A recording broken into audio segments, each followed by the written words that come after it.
And ladies and gentlemen, it is now time for the Malzberg panel number 1. And joining us on said panel, Susan Ferrechio, Chief Congressional Correspondent with the Washington Examiner and a panelist on the McLaughlin Group, and Hank Sheinkopf, President of Sheinkopf Communications, Democratic strategist and Newsmax contributor.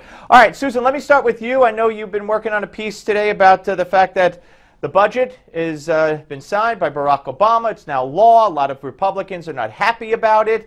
How is this going to affect things going forward for the Democrats and for the Republicans? Well, I think it could help Republicans because it will end the conversation that we hear a lot from Democrats about the Republican Party leading the nation to the edge of a shutdown, a government shutdown, because of all these fiscal cliffs. This budget deal lasts until through fiscal 2017, so it kind of takes off the table the constant fighting over money that we see in Congress that weighs down Congress and consumes Congress, really.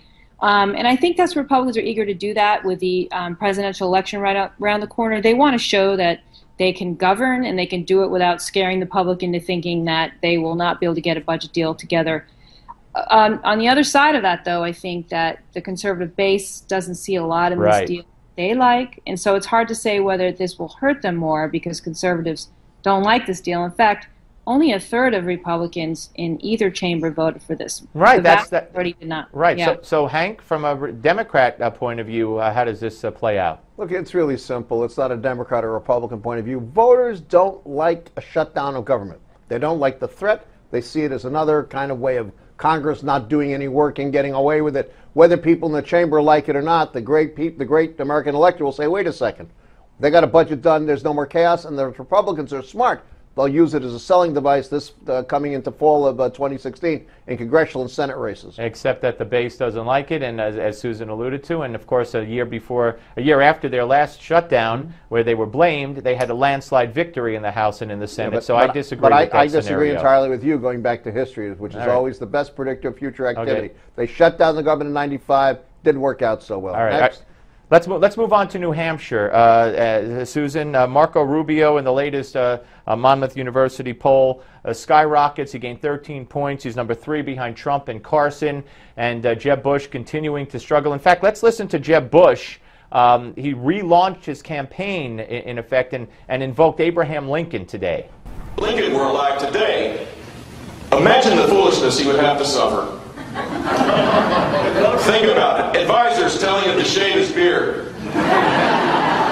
Cable pundits telling him to lose the top hat. All right, saying that Lincoln got a lot of advice. He gets a lot of advice. But his new slogan basically is that he can fix things. He could get it fixed. Susan, what do you think?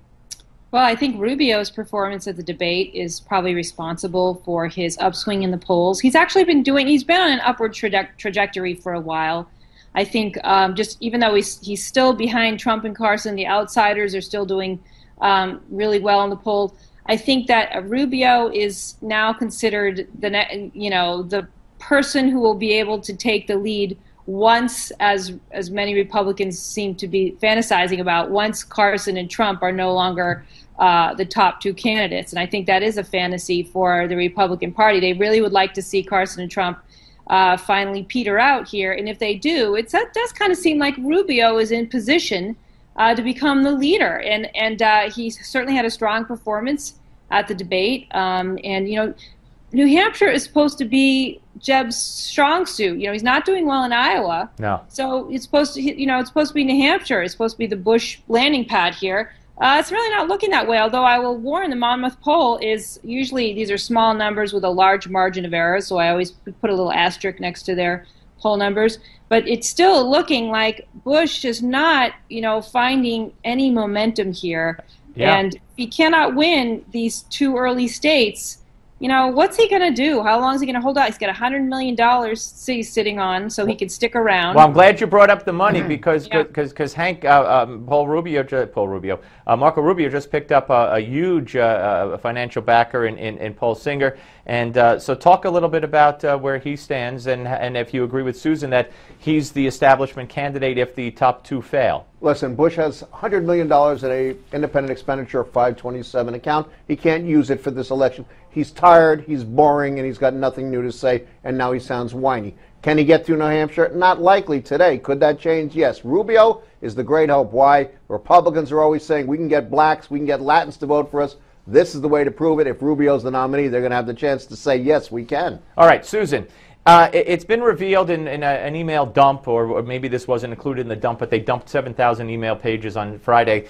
Bottom line is Hillary testified that the ambassador, Chris Stevens, did not have her email address. She never talked to him, communicated with him from the day she swore him in till the day he died. Yet these Hollywood A-list actresses and actors, they communicated with Hillary all the time when she was Secretary of State. How is that going to fly?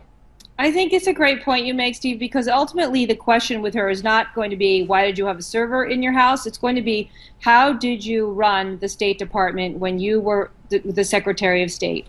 And this really, again, calls into question her judgment, her responsibility in keeping people safe, and what role she played in these Benghazi terrorist attacks, which killed the first U.S. ambassador in decades.